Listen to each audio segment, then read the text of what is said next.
History 2323 Lecture Overview of the Modern Civil Rights Movement. Brown versus Board in 54 had finally overturned Plessy versus Ferguson, that separate but equal doctrine of the 1896 case. And so things were beginning to change in America as far as the modern civil rights movement was concerned. But a side story would be this young teenager, I think he's 14 or 15, named Emmett Lewis Till, from Chicago, went to Money, Mississippi to visit his Uncle Mose Wright. While he's there, he did supposedly talk to a white woman behind the counter in a way that was unacceptable to the white community, and so the two men at the bottom of there, Milam and Bryant, came in the middle of the night to Uncle Mose Wright's house and picked up his nephew, Uncle Mose Wright's nephew, and a few days later they found Emmett's body in a river. And Mammy Bradley Till, his mom, came down for the trial, which the two men, Milam and Bryant, were acquitted by an all-white jury fairly fast. And Mammy Till still took her son back up to Chicago for a funeral and had an open casket, and that's where some pictures were taken. And if you can go online and see these, and it's pretty gruesome. But this will help galvanize the African American community that the time for action was now, that they needed to begin to challenge the inequality and the evils of the system that existed for them, especially in the South. The Montgomery bus boycott, next big event, which will be when Rosa Parks will refuse to give up her bus seat like she's supposed to whenever there are white passengers who get on that in Montgomery, Alabama, that get on and need to have a seat. So she was arrested, and then that's going to trigger what's called the bus boycott, which will go for a little over a year. And that will also trigger a Supreme Court ruling that will say that the Montgomery bus rules, ordinances, whatever, that they were unconstitutional. In this time, you have personality emerge, a 26-year-old minister named Martin Luther King Jr. He was head of a group called the Southern Christian Leadership Conference, and he will emerge as a leader in here, and that will be his rise to eventually take the mantle of being the key civil rights leader during this modern civil rights movement.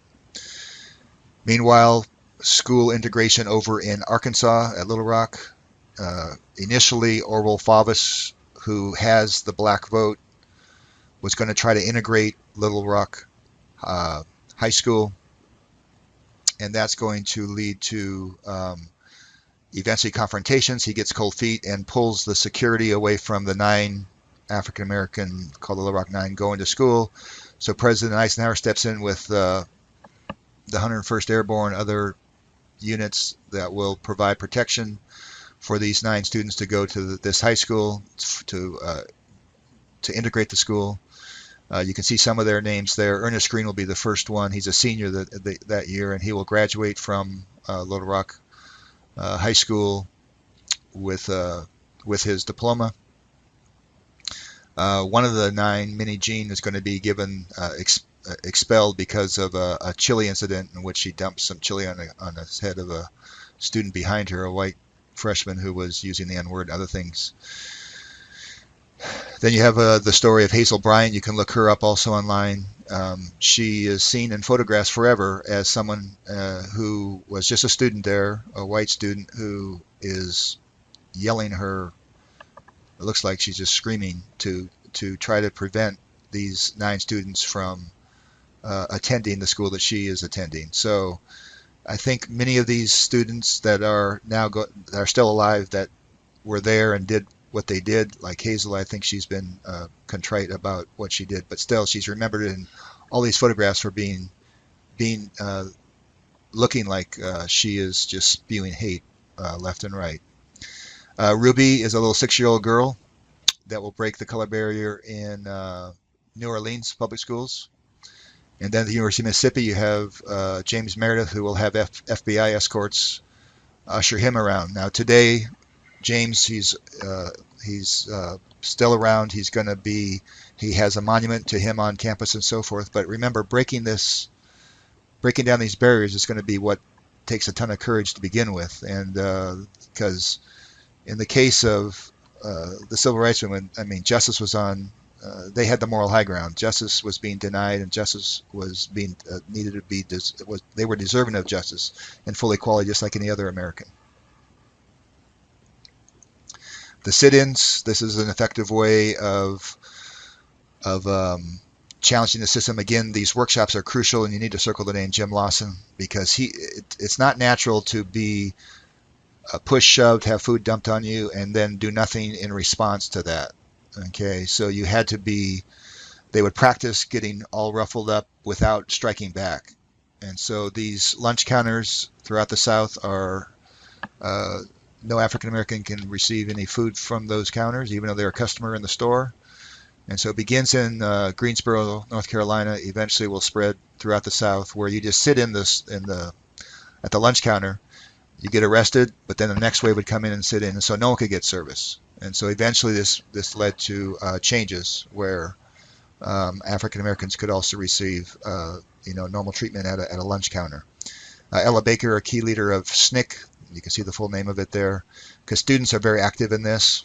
And then a side chapter again would be in the Freedom Riders, who are boarding buses in D.C., traveling through the South, because all bus stops in the South are segregated, and they're going to challenge that. And there's violence in a couple places, as you can see there. But eventually that will be changed as well. In Birmingham, Alabama, you have a governor who is a racist. There's this famous quote. You also have in Birmingham he looks like a sheriff, but he's public safety commissioner or whatever. We're just going to call him Bull Connor, who uses police dogs and fire hoses, which is going to be on television plus on press around the world, which is excessive use of force. Anyways, this will be a showdown there. Ultimately, Dr. King will arrive, have an impromptu march, get arrested, put in jail for not having a permit to have the march, and then he'll write his famous, because he's reading the paper about these African American ministers who are just saying, we know this is the way it is, but we just have to live with it. And Dr. King is just writing in frustration saying, we've been in this situation for way too long. And his famous words, justice delayed is justice denied. I think it's the next slide. You can read. You probably read this in your freshman lit class.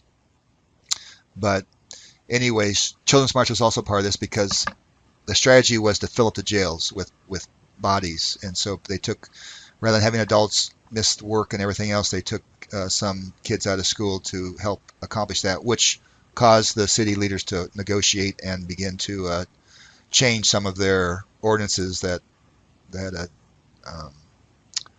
discriminated against African Americans. So here you can read through this on your own. Just pause it, and you can read through it on your own if you've never read this particular letter. Okay, the highlight will be the March on Washington, where Dr. King will give "I Have a Dream" speech. Now, the Kennedy, remember, JFK is president, but his brother is the Attorney General, Robert. And some of the speeches that day they were a little troubled by, because they were blaming the Kennedy administration for not being aggressive enough. However, there was one gentleman there, and you need to circle him, A. Philip Randolph, who had actually thought of having a march in Washington back in 1941, but was told, remember, that's going to be the year of Pearl Harbor, and we're getting ready for war, all those things, so told to wait. And so he's now there after waiting 22 years, and he's worried that if these young guys don't change their speeches, it's going to be canceled. And so he talks them out of it, and that's going to lead to he talks them into making changes. I'll say it that way. So the event is a huge success. It's the largest march by far up to that point in history.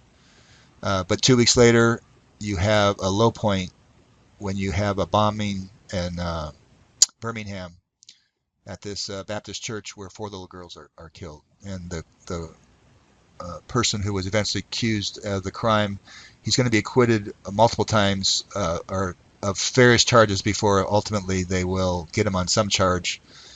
But it won't be until, I think, the 1990s. Another key leader in Mississippi will be Medgar Evers. He's the top NAACP official who is gunned down in front of his house, in front of his wife. If you've seen the movie Ghost of Mississippi, it's about this. His killer is Byron de la Beckwith, which, again, I won't ask you any of these assassins except for the last one. I'll mention it in a second. Freedom Summer, this is trying to get the vote out in Mississippi.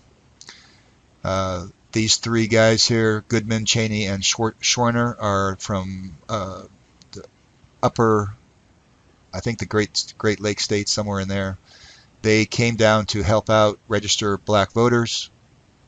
James Cheney is black, and they go to check out a black church that's burned in Philadelphia, Mississippi. They are arrested, put in jail. That night they're released, and they're picked up by the KKK, and their body, they don't find them for 6 weeks. They find their bodies in an earthen grave.